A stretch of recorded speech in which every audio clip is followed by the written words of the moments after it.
My fellow liberators, good afternoon. I am very happy that we speak together today with my afternoon address. As usual, I'm General Stole, the national chairperson of the Zimbabwe Independent Movement. I am very happy to come to you in response to one of the comrades who addressed the crucial matters using the Coolient TV. I am very happy that we are sending a message which is reaching to the uttermost parts of the country and the world. And by so doing, we want to make it clear that our eyes and our ears are open for the wisdom of the elders. And we are very, very happy to have the elders like Comrade Nyatsimba Mtota. I know is not the real name, but I want to address that there is a lot of things which is happening in the country as of yet. But we need to be very careful, because some of the dramas which is now getting played on the podium is for entertainment. But the country is facing clear problems which no one is even bothering to address. The issue of the dilapidating hospital facilities, the lack of the equipment in the hospitals, the underpayments of the civil servants, in particular to speak about our police, our soldiers, and our teachers. It is the crucial matters which we need to peddle on. Because once you see the government failing to pay its police, it means they are telling them indirectly that they need to be corrupt. Once the government failed to address the issue of payments to the soldiers, it is indirectly opening the borders. And in this note, we understand that the open border policy, which actually is compromising the security of our borders, is for the benefit of the regime and the corrupt people, because there are a lot of illegal goods which are being smuggled into the country. And also there are a lot of resources which are being smuggled out of the country, illegal and legal. Therefore, I want to urge the followers and leaders of the Zimbabwe Independent Movement that let us stay focused. The comrade in the YouTube addressed me and the rest of the people to say there are certain issues which we need to speak about in public, and some of them needs to be operated in the closet so that we don't leak the strategy to this Gananda. Let me come to realize that the word Gananda is a word which is characterized with looting. And we have inherited this word from the factional fights of ZANU-PF. But the action behind that word is real. We have got crucial problems in the country, which we need to make sure that we prioritize. Therefore, I want to urge everyone in the organization and all the people who are going to hear about this address which I'm doing here, that let us focus on the crucial matters of addressing the problems. We are on a verge of launching the economic revolution, which is not only affecting Zimbabwe, but it is affecting the African continent as a whole. the political drive in our continent, in particular Zimbabwe, is characterized with the military element.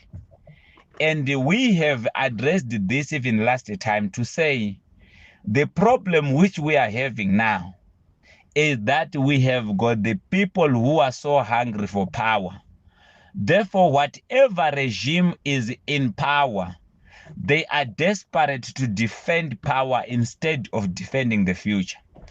But the people who are on disadvantage is the young generations.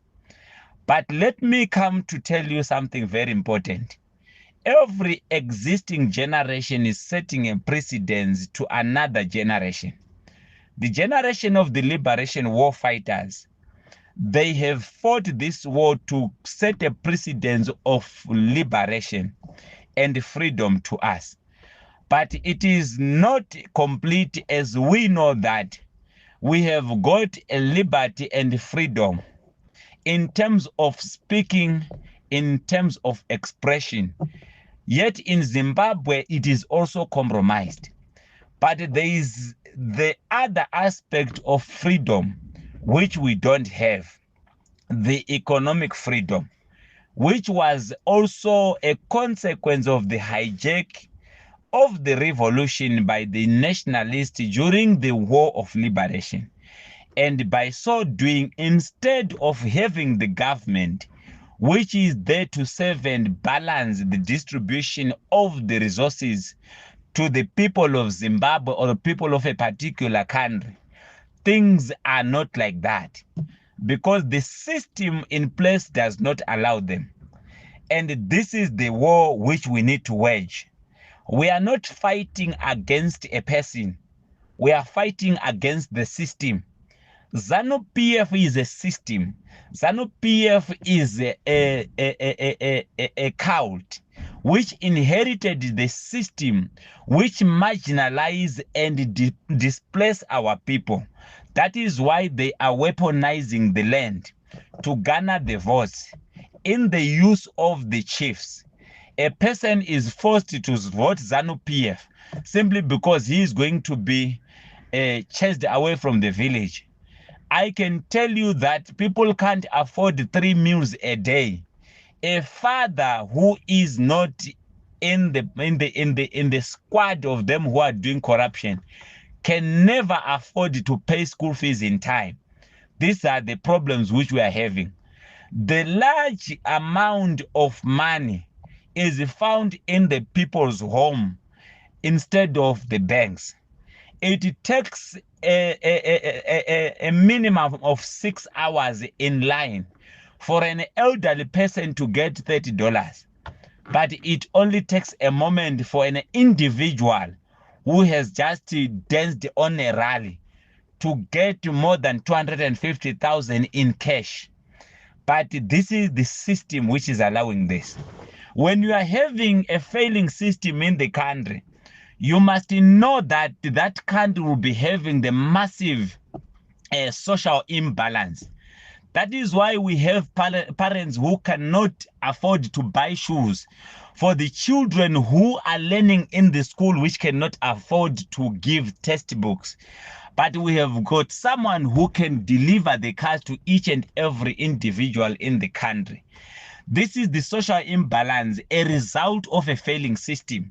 So never be hoodwinked by the directionless fight which is being given as a dummy to the masses to focus on, while you are failing to focus on the things.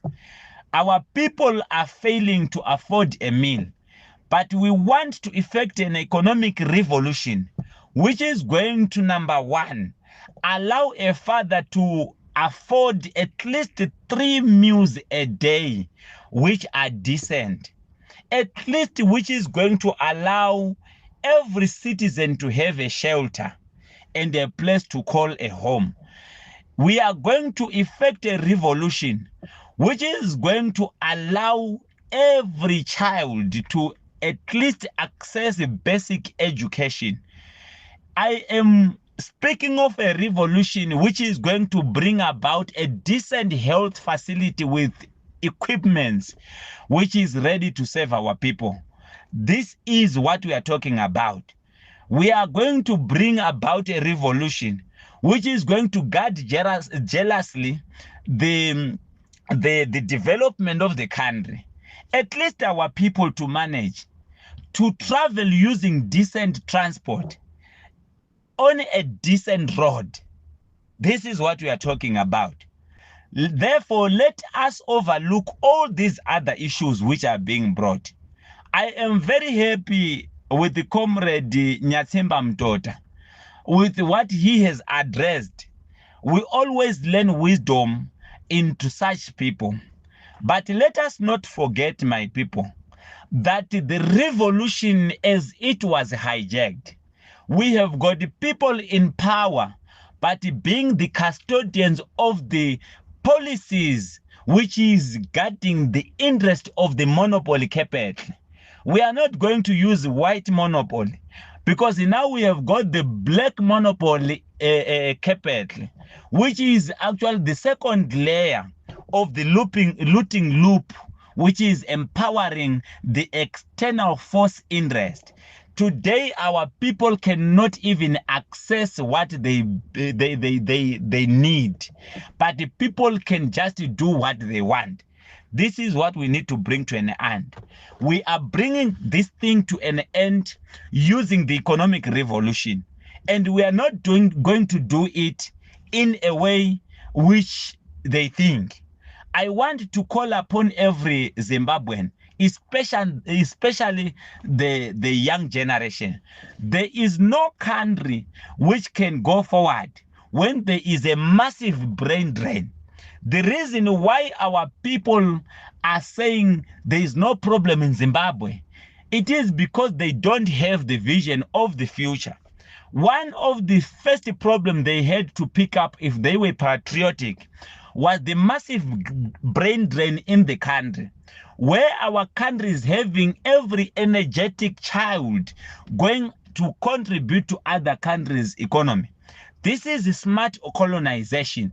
We need to fight it. But to fight it, we must fight our brother.